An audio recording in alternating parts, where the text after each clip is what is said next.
நாம் தியானிக்க வேண்டியதான வேத பகுதி 91ஆம் சங்கீதம். எடுங்க, 91ஆம் சங்கீதம் 1ஆம் வசனம். உன்னதமானவரின் மறைவில் இருக்கிறவன் சர்வ வல்லவருடைய நிழலில் தங்குவான். கர்த்தருடைய பரிசுத்த நாமத்திற்கு மகிமை உண்டாவதாக. சர்வ வல்லவருடைய நிழல் என்று நாம் இந்த வசனத்தை நாம் தியானிக்க போகிறோம். கர்த்தருடைய பரிசுத்த நாமம் மகிமைப்படுவதாக. நிழல் என்று சொல்லும் பொழுது இந்த உலகத்திலே பலவிதமான நிழல் இருக்கிறதாக வேதத்திலே நாம் என்ன செய்கிறோம், வாசிக்கிறோம். தேவ நாமத்திற்கு மகிமையுண்டாவதாக. உலக மனிதர்கள் பல நிழல்களிலே தங்கியிருக்கிறார்கள். பல நிழல்கள் அவர்களுக்கு போதுமானதாக காணப்படுகிறதாக நினைத்து கொண்டிருக்கிறார்கள். வேதத்திலே நாம் வாசிக்கும் பொழுது எகிப்தை தன்னுடைய நிழலாக்கி கொண்டார்கள் என்று நாம் என்ன செய்கிறோம், வாசிக்க முடிகிறது. கர்த்தருடைய நாம் மகிமைப்படுவதாக. நாம் ஏசாயா புஸ்தகத்திலே நாம் வாசிக்கும் பொழுது அங்கே எழுதப்பட்டிருக்கிறது, எகிப்தை தன்னுடைய நிழலாக்கி கொண்டார்கள். ஏசாயா 30:3 நாம் வாசிக்கும் பொழுது எகிப்தை அவர்கள் என்ன செய்தார்கள், நிழலாக்கி கொண்டார்கள். உலக மனிதர்கள் உலகத்தை என்ன செய்வார்கள், தங்களுடைய நிழலாக மாற்றிக் கொள்ளுகிறவர்களாக காணப்படுகிறார்கள். ஆனால் நமக்கோ சர்வ வல்லவர் நமக்கு நிழலாக இருக்கிறார் என்று நாம் என்ன செய்கிறோம், வாசிக்கிறோம். வாசிங்க, ஏசாயா புஸ்தகத்தில் எகிப்தை தனக்கு நிழலாக்கி கொண்டார்கள்.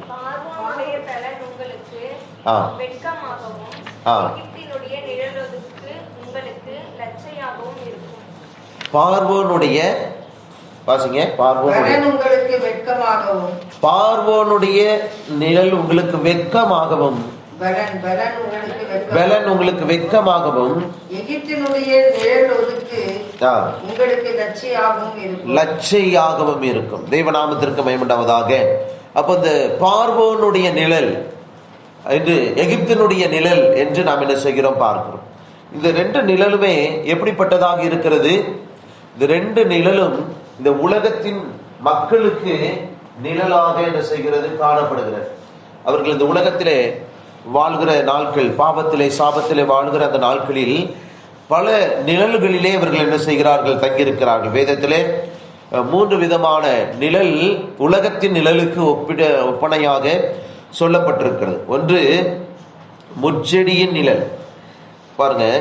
அது மாத்திரமல்லாமல் இன்னொன்று ஆமணக்கின் நிழல், எகிப்தினுடைய நிழல் என்று நாம் என்ன செய்கிற பார்க்கிறோம்.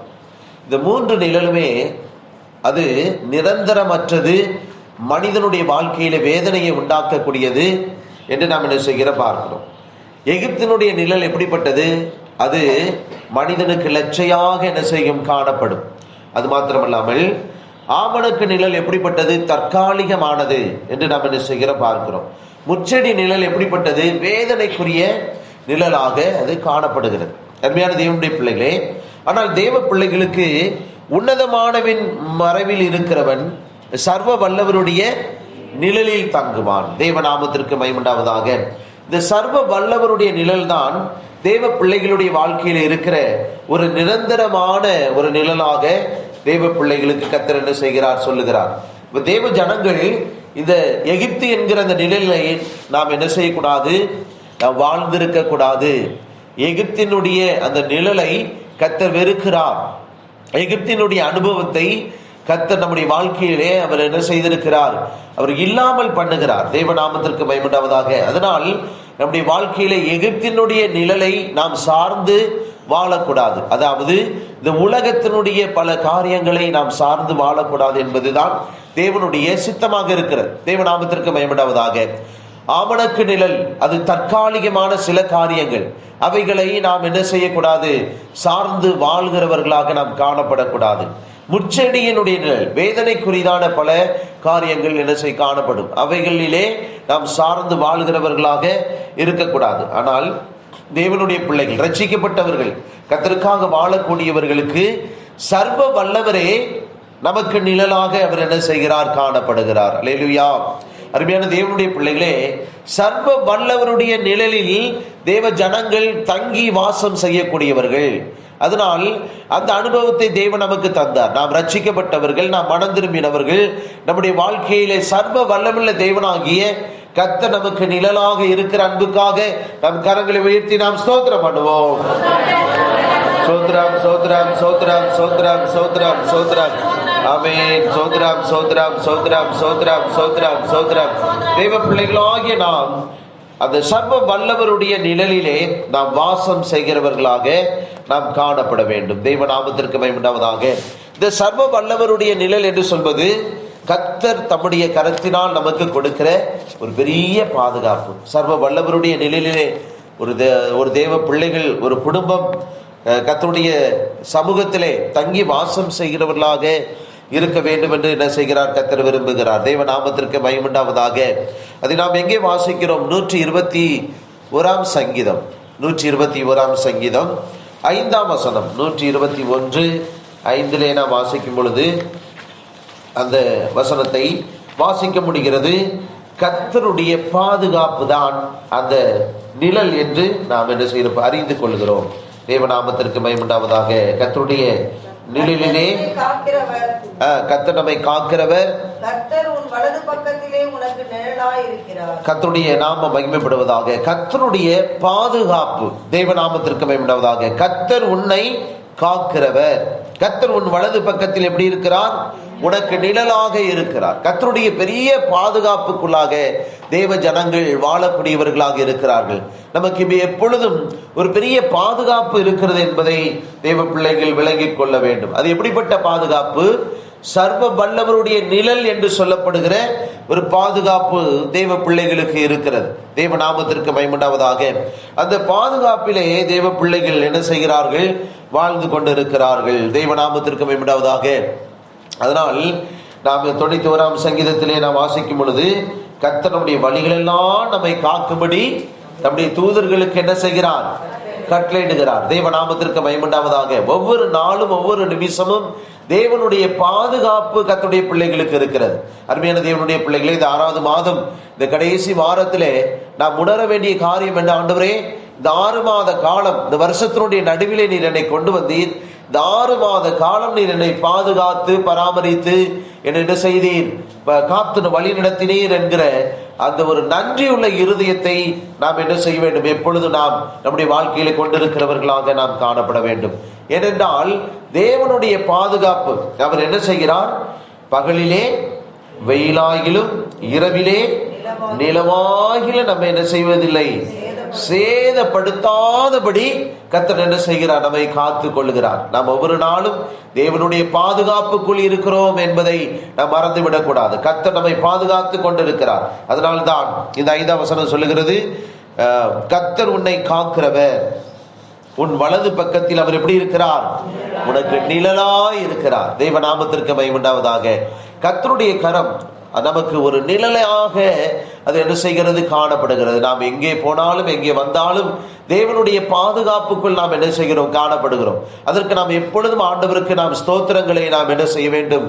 ஏறெடுக்க வேண்டும். ஆண்டவரே, என்னை பாதுகாத்தீரே, என்னை பாதுகாத்து கொண்டிருக்கிறீரே என்று சொல்லி இந்த உலகத்தினுடைய காரியங்களை நாம் பார்ப்போம் என்றால் எப்ப வேண்டுமானாலும் மனிதனுக்கு தீமை நடக்கிறது, மனிதனுக்கு ஆபத்து இருக்கிறது, மனிதனுக்கு பலவிதமான சூழ்நிலைகள் மனிதனுடைய வாழ்க்கையில வருவதை நாம் பார்க்கிறோம். இந்த கடைசி நாட்களில் பார்ப்போம் என்றால் மனிதனுக்கு ஒரு பாதுகாப்பு என்கிற உத்தரவாதமே இல்லை.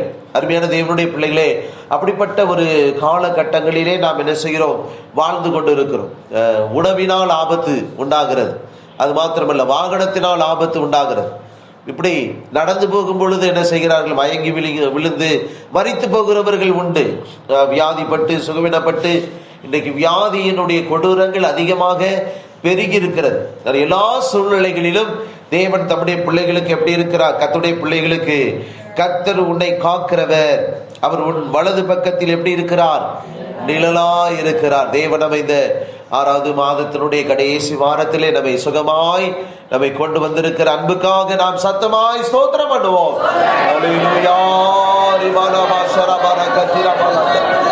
நன்றி இயேசுவே, ஸ்தோத்திரம் ஸ்தோத்திரம் ஸ்தோத்திரம் ஸ்தோத்திரம்.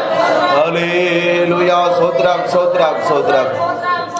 அருமையான தேவனுடைய பிள்ளைகளே, கர்த்தருடைய கரம் நம்மை பாதுகாக்கக்கூடியது என்பதை தேவ பிள்ளைகள் ஒருபோதும் என்ன செய்யக்கூடாது? மறந்து விடக்கூடாது. அவர்கள் நம்முடைய பக்கத்தில் அவர் எப்படி இருக்கிறார்? சர்வ வல்லவர், நிழலாக அவர் என்ன செய்கிறார், காணப்படுகிறார். நமக்கு இருக்கிற இந்த தெய்வீக பாதுகாப்பு, எப்பொழுதும் கர்த்தர் நம்மோடு இருந்து நம்மை நடத்துகிறார் என்கிற இந்த உணர்வு உள்ளவர்களாக தெய்வ பிள்ளைகள் நாம் என்ன செய்ய வேண்டும், ஜீவிக்க வேண்டும். கர்த்தர் என்னை காத்துக்கொள்வார் என்று சொல்லி நம்முடைய வாழ்க்கையில நாம் என்ன செய்யக்கூடாது, தாறுமாறாக நாம் வாழக்கூடாது. நான் எங்க வேணாலும் போவேன், என்ன வேணாலும் செய்வேன், அப்படி நாம் என்ன செய்யக்கூடாது, ஜீவிக்க கூடாது. ஒரு இடத்துல, ஒரு தேசத்துல நடந்த ஒரு காரியம் நான் படித்திருக்கிறேன். தேவநாமத்திற்கு மேம்படுவதாக. இயேசு கிறிஸ்து அவர் கடலின் மேல் என்ன செய்தார், நடந்து சென்றார். அப்போ ஒரு வாலிப ஒரு டீம் அவங்க என்ன செஞ்சாங்க, டூர் போனாங்க. கிறிஸ்தவர்கள் அவங்க என்ன செஞ்சாங்க, டூர் போனாங்க. வாலிபர்களாக சேர்ந்து அவங்க டூர் போன பொழுது அங்கே ஒரு ஆறு வேகமாக ஓடிக்கொண்டிருந்தது. உடனே அவங்க எல்லாரும் பேசிக்கிட்டாங்க, நான் ரொம்ப ஆண்டவரை நான் விசுவாசிக்கிறேன், அதனால நான் என்ன செய்வேன், இந்த ஆறை நான் என்ன செய்வேன், கடந்து போய் விடுவேன் அப்படின்னு சொல்லி என்ன செய்தார்கள். அதில் ரொம்ப விசுவாசித்து கர்த்தர் பாதுகாப்பார், ஏனென்றால் நான் கர்த்தருடைய பிள்ளை, எனக்கு ஒரு பெரிய பாதுகாப்பு இருக்கு, அதனால நான் என்ன செய்ய போறேன்னா இந்த ஆத்தை நான் கடந்து போயிடுவேன் அப்படி சொல்லிட்டு ரொம்ப நான் பெரிய விசுவாச வீரன் அப்படி சொல்லி என்ன செய்தார்கள், தங்களுக்குள்ளே பேசிக்கொண்ட சிலர் என்ன செய்தார்கள், அந்த ஆறை கடக்க முயற்சித்த பொழுது அந்த ஆற்று தண்ணியிலே என்ன செய்தார்கள், அடித்து போய் மரித்து விட்டார்கள். பிரியமானவர்களே, தேவ பிள்ளைகளாகி நமக்கு ஞானம் இருக்கிறது, அதனால் தேவன் நம்மை பாதுகாக்கிறவர், கர்த்தர் நமக்கு நிழலாக இருந்து நம்மை பாதுகாக்கிறவர். ஆனாலும் நாம் ஞானத்தோடு ஜீவிக்க வேண்டும் என்கிற ஒரு அனுபவத்தை கர்த்தர் நமக்கு என்ன செய்திருக்கிறார், கற்றுக் கொடுத்திருக்கிறார். அதனால் சர்வ வல்லவருடைய நிலையிலே தங்கியிருக்கிறவர்கள் தேவன் நமக்கு தந்திருக்கிற ஞானத்தோடும் நாம் ஜீவிக்கிறவர்களாக காணப்பட வேண்டும். தேவ நாமத்திற்கு மகிமையுண்டாவதாக. கர்த்தருடைய பாதுகாப்புக்குள் நாம் என்ன செய்கிறோம், காணப்படுகிறோம். தேவ நாமத்திற்கு மகிமையுண்டாவதாக. அருமையான தேவனுடைய பிள்ளைகளே, கர்த்தருடைய கரத்திலிருந்து வருகிற பாதுகாப்பை தேவ பிள்ளைகள் எப்பொழுது என்ன செய்ய வேண்டும், உணர வேண்டும். நாம் ஏசாயா புஸ்தகத்திலே 25ஆம் அதிகாரம் 4ஆம் வசனத்திலே வாசிக்கும் பொழுது, ஏசாயா புஸ்தகம் 25:4 நாம் வாசிக்கும் பொழுது அங்கே ஒரு வார்த்தையை நாம் என்ன செய்ய வாசிக்கிறோம். வாசிங்க. ஏசாயா, கொடூரமானவர்களின் சீரன் மதிலை மோதி அடிக்கிற பெருவெள்ளத்தை போல் இருக்கையில் நீர் ஏழைக்கு பெலனும் நெருக்கப்படுகிற எளியவனுக்கு திடனும் பெருவெள்ளத்துக்கு தப்பும் அடைக்கலமும் வெயிலுக்கு ஒதுங்கும் நிழலும் ஆனீர். தேவ நாமத்திற்கு மகிமையுண்டாவதாக. இங்கே நான் வாசிக்கும் பொழுது, கொடூரமானவர்களுடைய சீரல் மதிலை மோதி அடிக்கையில் என்று நாம் என்ன செய்கிறோம், வாசிக்கிறோம். தேவ நாமத்திற்கு மகிமையுண்டாவதாக. நம்முடைய வாழ்க்கையில் நம் ஆண்டவருக்குள்ளே ஜீவிக்கிற ஒரு தேவ பிள்ளைகள் தான் நம்முடைய வாழ்க்கையிலே, அதனால் எனக்கு துன்பம் வராது, எனக்கு சோதனை வராது, எனக்கு கஷ்டம் வராது, வியாதி வராது அப்படி சொல்லி நம்முடைய வாழ்க்கையில நாம் விசுவாசிக்கலாம். ஆனால் வந்தால் அதை ஜெயிக்க முடியும். காரணம், நாம் இங்கே என்ன செய்கிறோம், நம்முடைய வாழ்க்கையில ஒரு சர்வ வல்லவருடைய நிழல் இருக்கிறது. நம்முடைய வாழ்க்கையில் அதை மேற்கொண்டு நாம் வந்துவிட முடியும். தேவ நாமத்திற்கு மகிமையுண்டாவதாக. இந்த ஜனவரி மாதம் துவங்கின பொழுது நான் என்ன செய்தேன் என்றால், சுகவீனப்பட்டு விட்டேன். ரொம்ப என்ன செய்தேன், உங்க எல்லாருக்கும் தெரியும், ரொம்ப சுகவீனப்பட்டேன். அப்போ அந்த நேரத்தில் ஒரு இந்த பக்கத்தில் இருக்கிற ஒரு மருத்துவர், அவர் தான் என்ன செய்தார் என்றால், எனக்கு கொஞ்சம் ஊசிலாம் போட்டு கொஞ்சம் காரியங்களே செய்தார். ஆனால் பாருங்க, ஒரு நாள் ரொம்ப முடியாமல் ஆன பொழுது அவர் என்ன செய்தார்னா, பயந்துட்டார். இவர் மரித்து போய் விடுவார் அப்படி சொல்லிட்டு அவர் பயந்துட்டார்.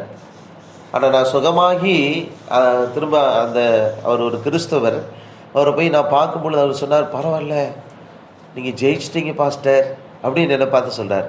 கர்த்தர் உங்களோட இருந்து உங்களை என்ன செய்தார், நீங்கள் இருக்கிற அந்த நிலைமையை பார்த்தா நீங்கள் மறிச்சிருவீங்கன்னு நான் நினச்சேன், அவ்வளோதான், நீங்கள் முடிஞ்சிருவீங்க நான் நினச்சேன், ஆனால் நீங்கள் ஜெயிச்சு வந்துட்டீங்களே பாஸ்டர், கர்த்தர் கூட இருக்கிறார் அப்படின்னு சொன்னார். அது ஒரு பெரிய சந்தோஷமாக இருந்தது. காரணம், அந்த உலகத்திலே ஜீவிப்பது தேவனுடைய மாறாத ஒரு இரக்கம் என்று நாம் சொல்ல வேண்டும். தேவனுடைய தயவினால் தான் நாம் என்ன செய்கிறோம், வாழ்ந்து கொண்டிருக்கிறோம். கர்த்தருடைய பரிசுத்த நாமத்திற்கு மகிமையுண்டாவதாக. அருமையான தேவனுடைய பிள்ளைகளே, அதனால் தேவன் நம்முடைய வாழ்க்கையில் என்ன செய்கிறார், நமக்கு ஒரு பெரிய பாதுகாப்பை கொடுக்கிறார். நாம் இந்த 4ஆம் வசனத்திலே நாம் வாசிக்கும் பொழுது, நம்முடைய ரட்சிப்புக்கு விரோதமாக பல போராட்டங்கள் வரக்கூடும். தேவ நாமத்திற்கு மகிமையுண்டாவதாக. நம்முடைய வாழ்க்கையில நாம் ரட்சிக்கப்பட்டவர்கள், நாம் ரட்சிப்பை காத்து கொள்ளக்கூடியவர்களாக நாம் காணப்பட வேண்டும். நம்முடைய ரட்சிப்புக்கு விரோதமாக பல போராட்டங்கள் இந்த உலகத்திலே காணப்படுகிறது. தேவனுடைய பிள்ளைகளுக்கு விரோதமாக நம்முடைய ரட்சிப்பிலிருந்து நம்மை விலகி செல்லக்கூடிய பல போராட்டங்கள் இந்த உலகத்திலே நமக்கு வரும். நாம் சில நேரங்களில் ரொம்ப சோர்ந்து போயிடுவோம். சில நேரங்களிலே சோதனைகள், துன்பங்கள், வியாதி, பலவீனங்கள் வரும் பொழுது பலனற்றவர்களைப் போல நாம் காணப்படுவோம். இயேசுவே நீங்க எங்க இருக்கீங்க ஏசப்பா அப்படி கேட்கிற அளவுக்கு நாம் என்ன செய்வோம், காணப்படும். ஆனால் கர்த்தர் என்ன செய்கிறார், நம்மோடு இருந்து நமக்கு நிழலா இருந்து நம்மை பாதுகாக்கிறார். அந்த 4ஆம் வசனத்தை திரும்ப வாசிங்க. கொடூரமானவர்களின் சீரல் மதிலை மோதி அடிக்கிற பெருவெள்ளத்தை போல் இருக்கையில் நீர் ஏழைக்கு பலனும் நெருக்கப்படுகிற எளியவனுக்கு திடனும் பெருவெள்ளத்துக்கு தப்பும் அடைக்கலமும் வெயிலுக்கு ஒதுங்கும் நிழலும் ஆனீர். தேவ நாமத்திற்கு மகிமையுண்டாவதாக. இந்த உலகத்திலே கொடூரமானவர்களுடைய சீரல் மதிலை மோதி அடிக்கையில், இந்த மதில் எதை காண்பிக்கிறது? நம்முடைய ரட்சிப்பு. வாசிங்க 60 60ஆம் அதிகாரம், ஏசாயா தீர்க்க தரிசன புஸ்தகம் 60ஆம் அதிகாரம் 18ஆம் வசனம் வாசிங்க.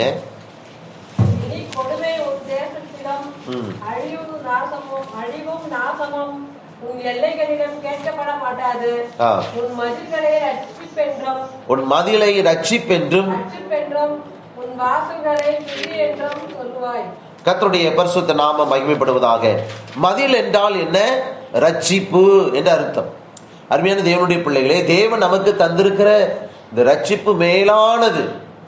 நாம் கொஞ்ச காலம் நாம் ரட்சிக்கப்பட்ட அந்த காலத்தில் தேவன் மேல் நம்ம மிக அன்புள்ளவர்களாக, பக்தி உள்ளவர்களாக, பக்தி வைராக்கியம் உடையவர்களாக நம்முடைய வாழ்க்கையில நாம் ஆண்டவருக்காக வாழ வேண்டும் என்கிற ஒரு பெரிய வைராக்கியத்தோடு வீர நடை போடுகிற அனுபவங்கள் நம்முடைய வாழ்க்கையில் காணப்படுகிறது.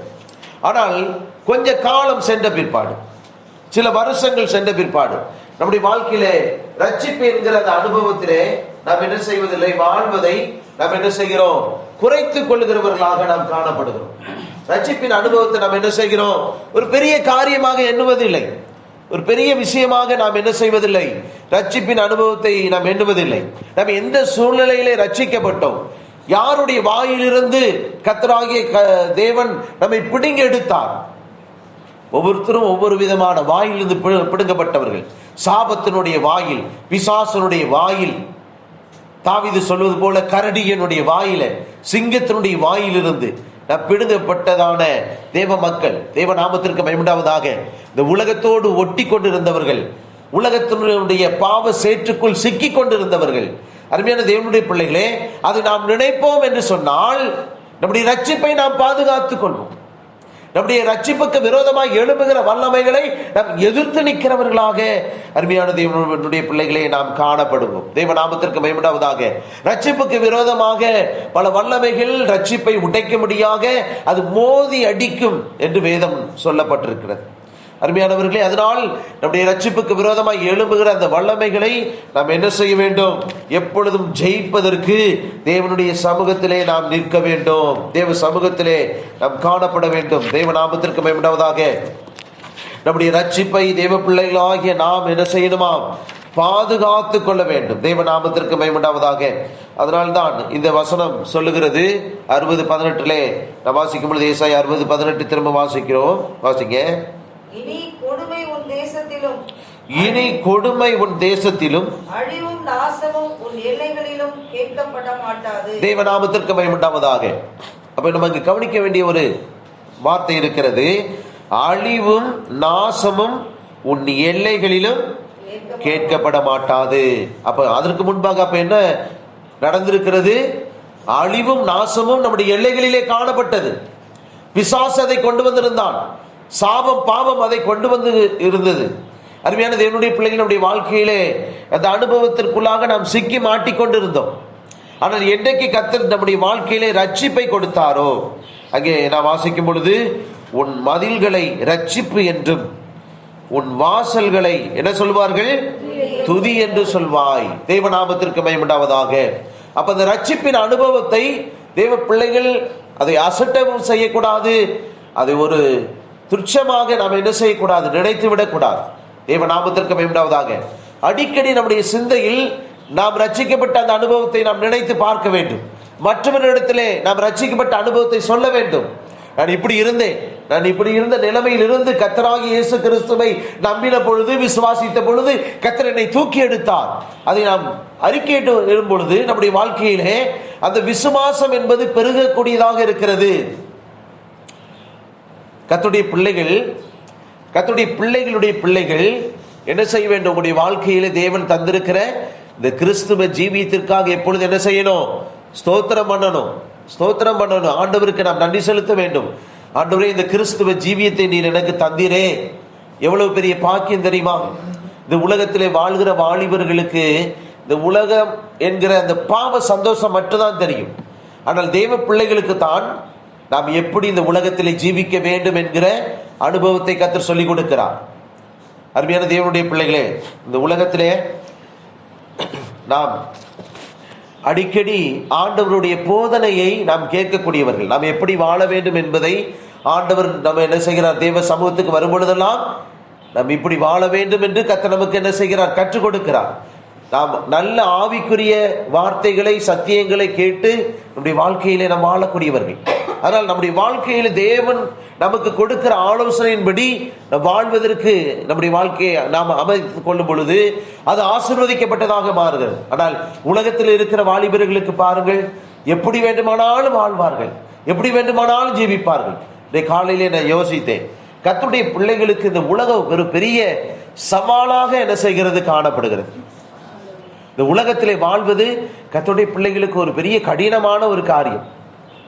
இன்றைக்கு ஸ்கூலுக்கு போயிட்டு வராங்கன்னா அந்த பிள்ளைகள் எப்படிப்பட்டவர்களாக இருக்கிறாங்க? அவங்க கெட்ட வார்த்தை பேசுவாங்க. அந்த பிள்ளைகள், ஸ்கூல்ல இருக்கிற அந்த பிள்ளைகள், நம்முடைய பிள்ளைகளுக்கு என்ன சொல்லிக் கொடுக்கிறோம்? கெட்ட வார்த்தை பேசக்கூடாது, நம்முடைய பிள்ளைகளுக்கு சொல்லிக் கொடுக்கிறோம். அப்ப அந்த இடத்துல கெட்ட வார்த்தைகளை பேசுகிற அந்த பிள்ளைகள் மத்தியிலே நம்முடைய பிள்ளைகள் தன்னுடைய வாயை அடக்கி கொண்டு வர வேண்டியது இருக்கிறது. சில பிள்ளைகள் அடிக்கிறார்கள், சில பிள்ளைகள் நம்முடைய பிள்ளைகள் மேல் பொய்யான பழிகளை போட்டு விடுவார்கள். அப்ப அவர்கள் மத்தியிலெல்லாம் நம்முடைய பிள்ளைகள் வாழ்ந்து இந்த உலகத்தை ஜெயித்து வருகிறார்கள். நம்முடைய பிள்ளைகளை ஒரு விதத்திலே நாம் விசேஷித்தவர்கள் என்று சொல்ல வேண்டும். தேவ நாமத்திற்கு மகிமையுண்டாவதாக. அருமையான தேவனுடைய பிள்ளைகளே, நம்முடைய வாழ்க்கையில் நம்முடைய பிள்ளைகளுக்காக எப்பொழுதும் என்ன செய்ய வேண்டும்? நாம் ஜெபிக்க வேண்டும். நம்முடைய பிள்ளைகள் ஒவ்வொரு இடங்களிலும் வேலை செய்கிறார்கள். ஒரு பிரதர் ஒருவர், அவர் ஒரு வேலை செய்கிறாரு. அப்போ கூட வேலை செய்கிறவங்களாம் ரட்சிக்கப்படாதவங்க. இப்போ அவங்க என்ன செய்வாங்க? இயேசுவை பற்றியும் பரியாசம் பண்ணுவாங்க. இயேசுவை ஆராதிக்கிற தம்முடைய மகனை பற்றியும் அசிங்கமாக என்ன செய்வாங்களாம்? பேசுவாங்களாம். பாஸ்டர், நான் எப்படி அவங்களுடைய மத்தியில் நான் ஒவ்வொரு நாளும் வேலை செஞ்சுட்டு வரேன் தெரியுமா? என்னுடைய காதுகள் அடைக்கப்பட்டு இருக்க வேண்டியது இருக்கிறது. என்னுடைய வாய் சில நேரம் திறக்கப்படுவதில்லை.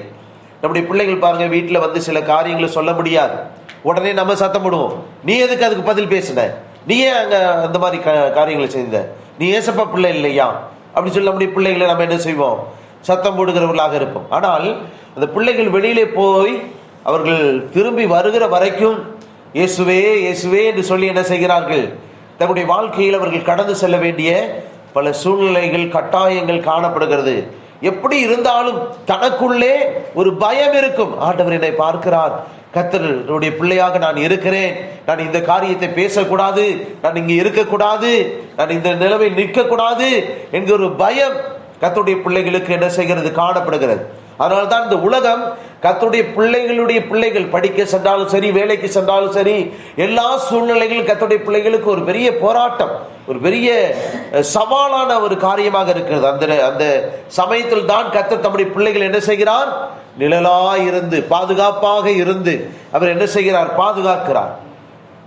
மதிலை மோதியடிக்கக்கூடிய ரட்சிப்புக்கு விரோதமாய் போராடுகிற வல்லமைகள் இந்த உலகத்தில் ஏராளம் கர்த்தருடைய பிள்ளைகளுக்கு என்ன செய்கிறது? காணப்படுகிறது. அது ஸ்கூலுக்கு போனாலும் சரி, காலேஜ் போனாலும் சரி, அங்கே பலவிதமான போராட்டங்கள் கர்த்தருடைய பிள்ளைகளுக்கு என்ன செய்கிறது? இருக்கிறது. பரியாசம் இருக்கும். உலகத்திலே ரட்சிக்கப்படாத பிள்ளைகளுக்கே பலவிதமான போராட்டங்கள் காலேஜில் இருக்கு. பரியாசம் பண்ணுகிறார்கள், பல காரியங்களை செய்கிறார்கள். ஆனாலும் அவர்கள் உலகத்தாராக இருக்கிறபடினால் அவர்கள் அதை ஈஸியாக என்ன செய்கிறாங்க? அதை எடுத்துக்கொள்கிறார்கள். ஆனால் ஒரு பரிசுத்த பிள்ளை, ஒரு கர்த்தருடைய பிள்ளைகள் பரிசுத்தத்திலே வாழ வேண்டும் என்று விரும்புகிறவர்கள், அவர்களுக்கு எவ்வளவு போராட்டம் அந்த உலகத்தில் இருந்தாலும் கர்த்தர் என்ன செய்கிறார்? அவர்களை கிருபையாக பாதுகாத்து கொள்கிறார். வீட்லயே வந்து சொல்ல முடியாது. வீட்டில் வந்தனா அம்மா பார்த்துட்டு வாங்க, ஏன் அதை பண்ண, ஏன் அதை பண்ண, ஏன் அந்த பிள்ளைய நீ அடிச்ச அப்படி சொல்லி என்ன செய்வாங்க, பேசுவாங்க.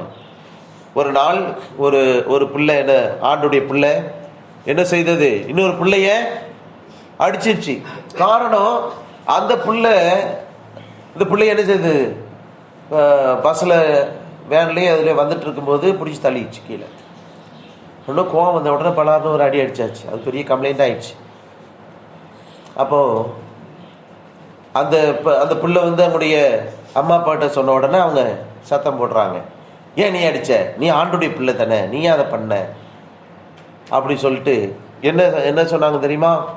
இனிமே உன்னை யார் அடிக்கக்கூடாதுன்னு சொல்லிட்டு ஏசப்பா கிட்ட ஜெபம் பண்ணணும் அப்படி சொல்லி கொடுத்து உடனே டெய்லி ஒரு ஜெபம். என்ன ஜெபம் தெரியுமா? ஆண்டவரே, நான் யாரையும் அடிக்கக்கூடாது, என்னை யாரும் அடிக்கக்கூடாது, நான் யாரையும் அடிக்கக்கூடாது, என்னை யாரும் அடிக்கக்கூடாது.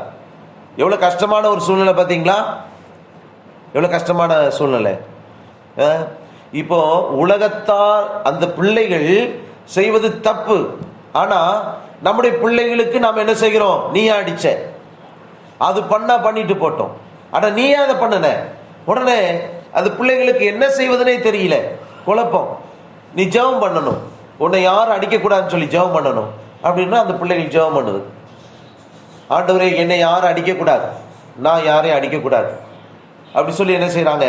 ஜெபம் பண்ணுகிறார்கள். பிரியமான, எவ்வளவு சூழ்நிலைகளிலே கர்த்தருடைய பிள்ளைகள் வாழுகிறார்கள். தேவ நாமத்திற்கு மகிமை உண்டாவதாக. நம்முடைய ரட்சிப்புக்கு விரோதமாக இந்த உலகத்திலே பலவிதமான சக்திகள் என்ன செய்கிறது? போராடுகிறது. ஆனால் கர்த்தர் தான் தம்முடைய கரத்தினால் என்ன செய்கிறார்? பாதுகாத்துக் கொள்கிறார். அருமையான தேவனுடைய பிள்ளைகளை, அதனால் தேவன் ஒவ்வொரு நாளும் நமக்கு நிழலாக இருந்து நம்முடைய ரட்சிப்புக்கு விரோதமாய் போராடுகிற, ஆவிக்குரிய ஜீவியத்துக்கு விரோதமாய் போராடுகிற, கர்த்தரோடு நெருங்கி வாழுகிற அந்த அனுபவத்துக்கு விரோதமாய் போராடுகிற வல்லமைகளை கர்த்தர் இந்த நாட்களிலே அழிக்க முடியாத நம்ம எல்லாரும் சத்தத்தை உயர்த்தி ஸ்தோத்திரம் பண்ணுவோம். அல்லேலூயா. நல்ல சத்தமாய் ஸ்தோத்திரம் பண்ணுங்க. ஆமென். கர்த்தர் உங்கள் மேல் நம்முடைய கிருபையை பொழிந்தருளுவார், நம்முடைய வல்லமையை பொழிந்தருளுவார், நம்முடைய அபிஷேகத்தை பொழிந்தருளுவார். ஒரு தெய்வீக பாதுகாப்பு தேவ பிள்ளைகளுக்கு உண்டு.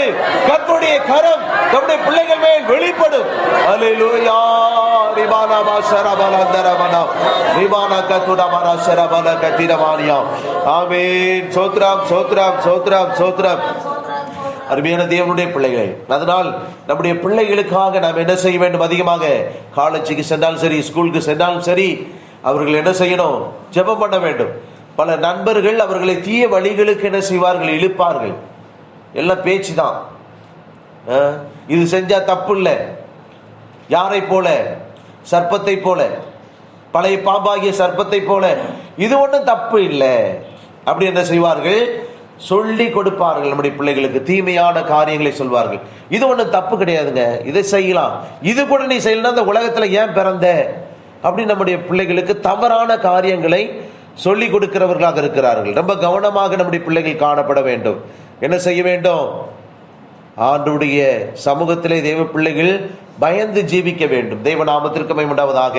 நம்ம ஆண்டவரிடத்திலே நாம் கேட்க வேண்டும். எது நாம் செய்ய வேண்டியதாக இருந்தாலும், ஆண்டவரே என் வாழ்க்கையிலே இது நான் செய்யணுமா வேண்டாமா அப்படி சொல்லி நாம் கர்த்தரிடத்திலே கேட்கக்கூடியவர்களாக இருக்க வேண்டும். சர்ப்பத்தினால் ஏவாள் வஞ்சிக்கப்பட்டது போல நம்முடைய மனதும் கெடுக்கப்படுமோ என்று பயந்திருக்கிறேன் என்று பரிசுத்த பவுல் சொல்லுகிறார்.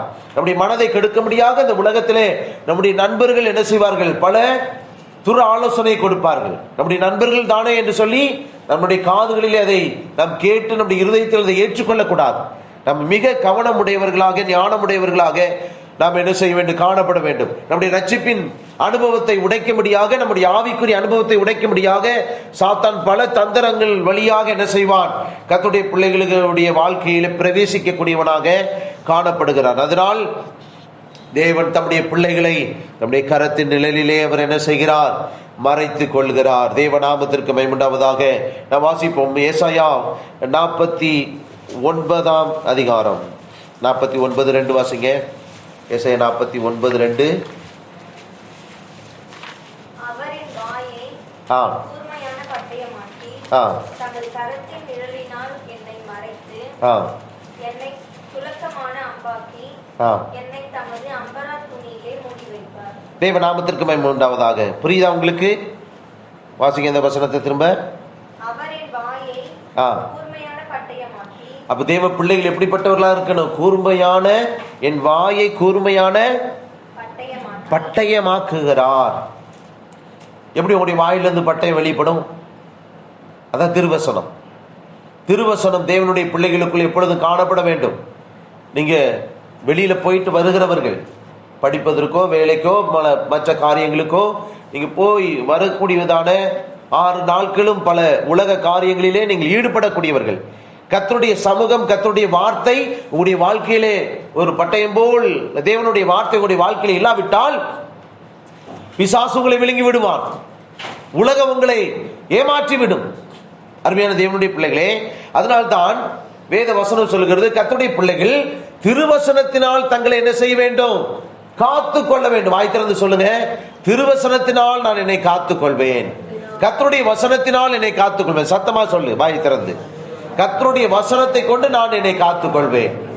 அப்ப வாலிபன் தன் வழியை எதனால் காத்துக் கொள்வான்? எதனால் காத்துக் கொள்வான்? வசனத்தினாலே. சத்தமா சொல்லுங்க, வாலிபன் தன் வழி எதனால் காத்துக் கொள்வான்? எதனால? உன்னுடைய பலத்தினால உன்னை காத்துக்கொள்ள முடியாது. உனக்குள்ள இருக்கிற புத்தியினால உன்னை காத்துக்கொள்ள முடியாது. அருமையான தேவனுடைய பிள்ளையிலே நாம் இங்கே வாசிக்கிறோம். வாசிங்க அந்த வசனம். 119 வசனம் வாசித்து பாருங்க.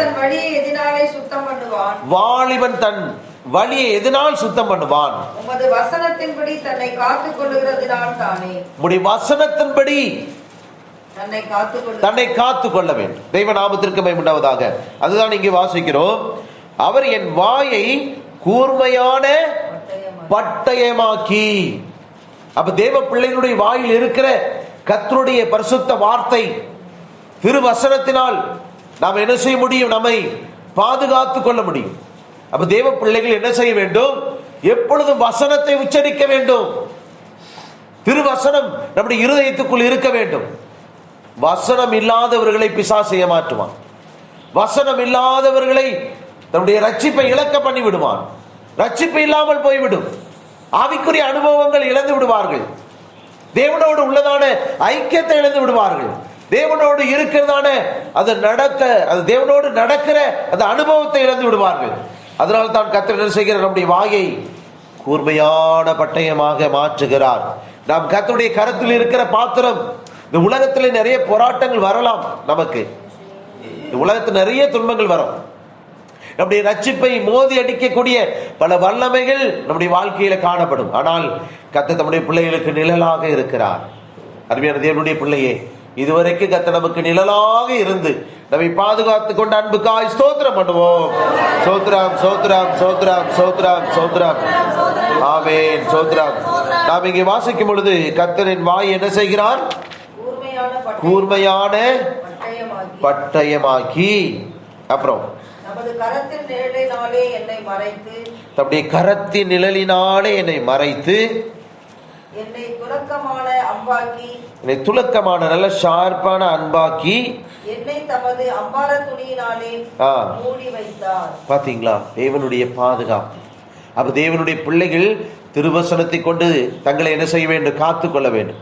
இயேசு கிறிஸ்து அவர் என்ன செய்தார்? சாத்தானுடைய வல்லமைகளை, பிசாசின் வல்லமைகளை எதை கொண்டு ஜெயித்தார்? எதை கொண்டு ஜெயித்தாரு? உங்க வீட்டில் நீங்க என்ன செய்யிருப்பீங்க? எப்போதுமே ஒரு கொம்பு வச்சிருப்பீங்க. எதுக்காக? பூச்சி வந்தா அடிப்பதற்காக, நாய் வந்தா துரத்துவதற்கு ஒரு கொம்பு எல்லா வீட்லையும் என்ன செய்ய காணப்படும் இல்லையா? ஒரு விஷப்பூச்சி வருதுன்னா அதை துரத்துவதற்கும் அதை அடிப்பதற்கும், அது மாத்திரமில்லை ஒரு நாய் அடிக்கடி வருதுன்னா அதை துரத்துவதற்கும் நம்ம என்ன செய்வோம்? ஒரு கொம்பு என்ன செய்வோம்? வைத்திருப்போம். அப்போ உலகத்தில் வாழ்கிற நமக்கு நம்முடைய வாழ்க்கையிலே ஒரு காரியத்தை நாம் செய்ய வேண்டும் என்று சொன்னால் அதுக்கு ஒரு சின்ன ஒரு கல்லை தூக்கி போட்டால் தான் அந்த நாய் ஓடுது. அப்போ அது ஒரு ஆயுதம். ஒரு பூச்சி துரத்தணும்னா, ஒரு பூச்சி அடிக்கணும்னா அதுக்கு ஒரு கொம்பு தேவைப்படுது, ஒரு ஆயுதம். அப்போ தேவ பிள்ளைகள் இந்த உலகத்திலே ஆண்டவராகிய இயேசு கிறிஸ்துவின் வருகை மட்டும் நாம் ஜெயமாய் வாழ வேண்டும் என்று சொன்னால் வசனத்தை நம்முடைய வாழ்க்கையிலே பட்டயமாக மாற்றிக்கொள்ள வேண்டும். வசனத்தை கொண்டு நாம் இந்த உலகத்தின் வல்லமைகளை நாம் ஜெயிக்க முடியும். வசனத்தை கொண்டு நமக்கு வருகிற சோதனைகளை ஜெயிக்க முடியும். வசனத்தை கொண்டு நம்முடைய வாழ்க்கையில வருகிற பிசாசு நமக்கு விரோதமாய் எழும்ப பண்ணுகிற பல சக்திகளை நாம் ஜெயிக்க முடியும்.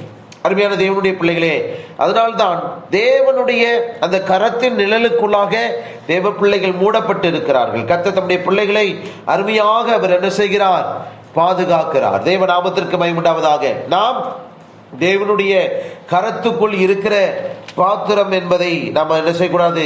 மறந்துவிடக்கூடாது. தேவ நாமத்திற்கு மகிமை உண்டாவதாக. நாம் வாசிக்கும் பொழுது ஏசாயா 51:16 வாசிப்போம். ஏசாயா 51:16 வாசிங்க. 51:16. நான் வானத்தை நிலைப்படுத்தி பூமியை அஸ்திபாரப்படுத்தி சீயோனை நோக்கி நீ என் ஜனம் என்று சொல்வதற்காக. பாத்தீங்களா? என் வார்த்தையை நான் என்ன செய்திருக்கிறேன்? வாயிலே அருளி. அல்லேலூயா. சத்தமா ஒரு அல்லேலூயா சொல்லுங்க.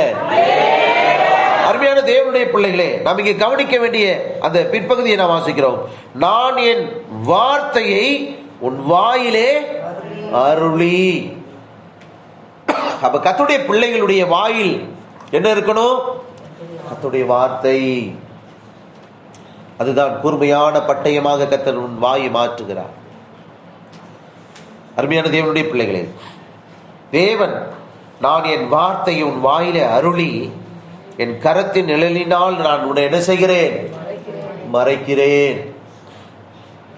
கர்த்தருடைய கரத்தின் நிழலுக்குள்ளாக தெய்வ பிள்ளைகள் பாதுகாக்கப்பட வேண்டும். நம்முடைய ரட்சிப்புக்கு விரோதமாய், ஆவிக்குரிய வாழ்க்கைக்கு விரோதமாய் இயேசுவை விட்டு பிரிக்கிற எந்த சக்திகளாக இருந்தாலும் தேவனுடைய வார்த்தையை கொண்டு நாம் எதிர்த்து நிற்க வேண்டும்.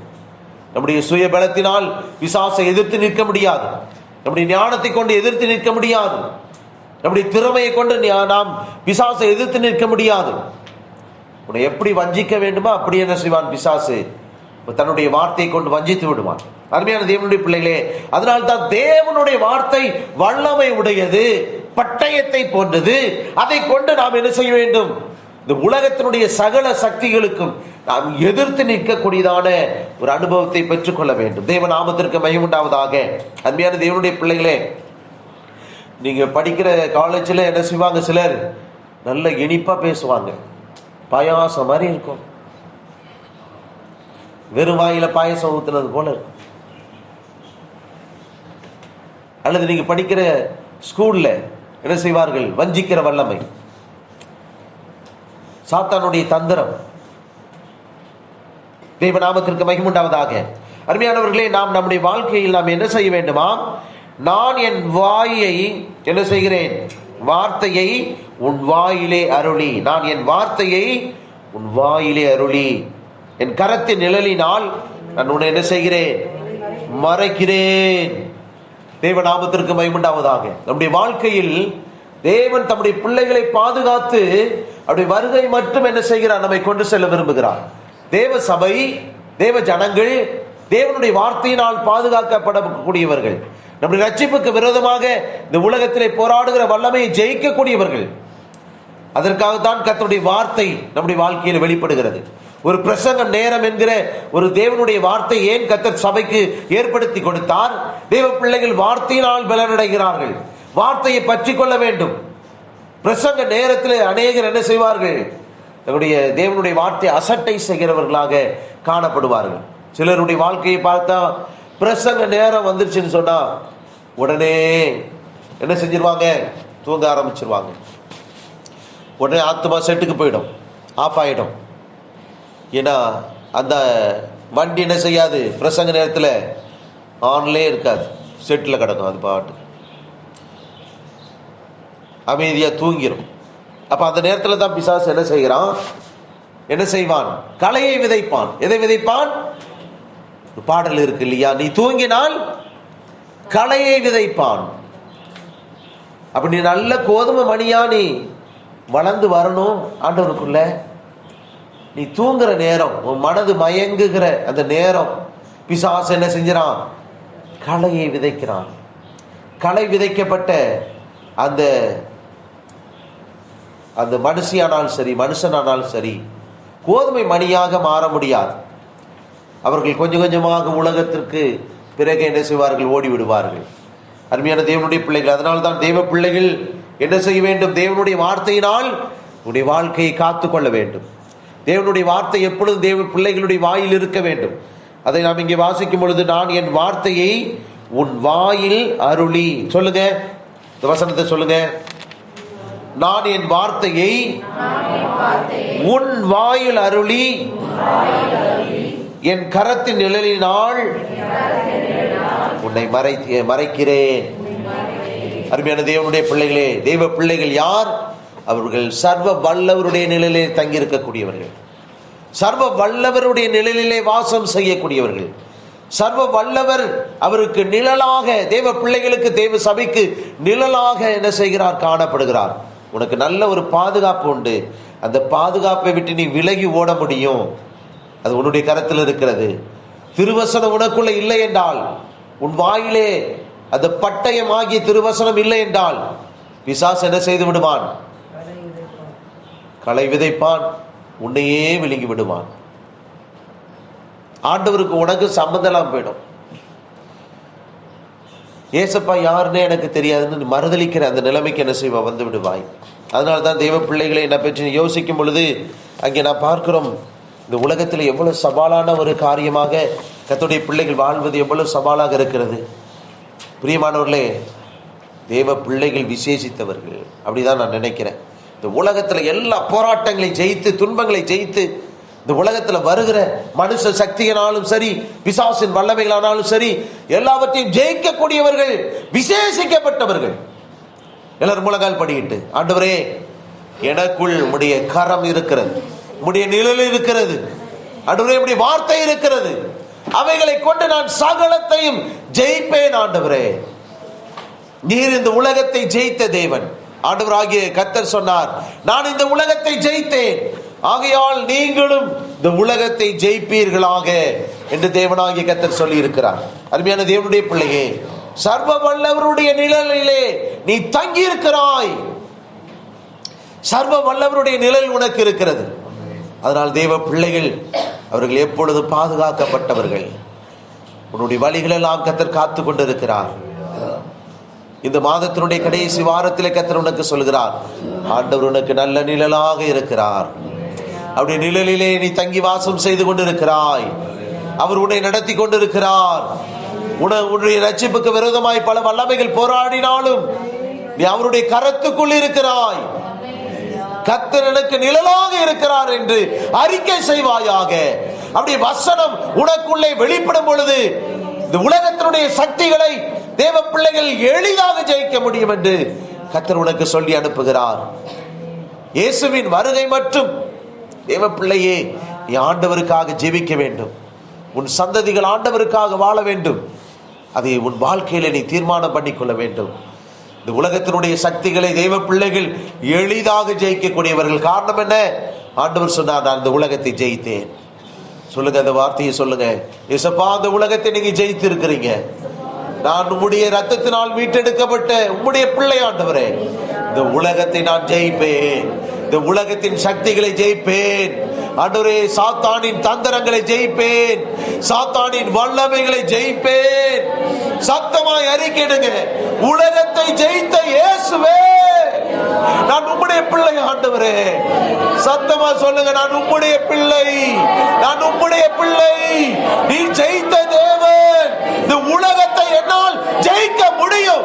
எனக்கு வருகிற துன்பங்களை ஜெயிக்க முடியும். எனக்கு வருகிற சோதனைகளை ஜெயிக்க முடியும்.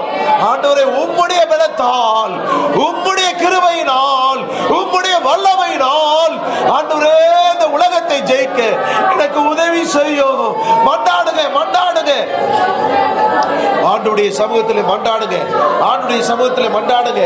புதிய எண்ணெயினால், புதிய பலத்தால் கர்த்தர் உன்னை நிரப்புகிறார். புதிய எண்ணெயினால் உன்னை நிரப்புகிறார். புதிய அபிஷேகத்தினால் உன்னை நிரப்புகிறார். இந்த மாதத்தினுடைய கடைசி நாளிலே, ஆமென், வருகிற 7வது மாதத்துக்குள் பிரவேசிக்க போகிற உன்னுடைய வாழ்க்கையிலே ஒரு புதிய அனுபவம், ஒரு புதிய அபிஷேகம், ஒரு புதிய வல்லமையோடு தேவன் உனக்கு தந்திருக்கிற ஒரு புதிய நம்பிக்கையோடு நீ பிரவேசிக்க வேண்டும் என்று கர்த்தர் விரும்புகிறார். ஆண்டுடைய சமூகத்தில் இருக்கிற தேவ பிள்ளையே, உனக்கு அது சர்வ வல்லவருடைய கரம்.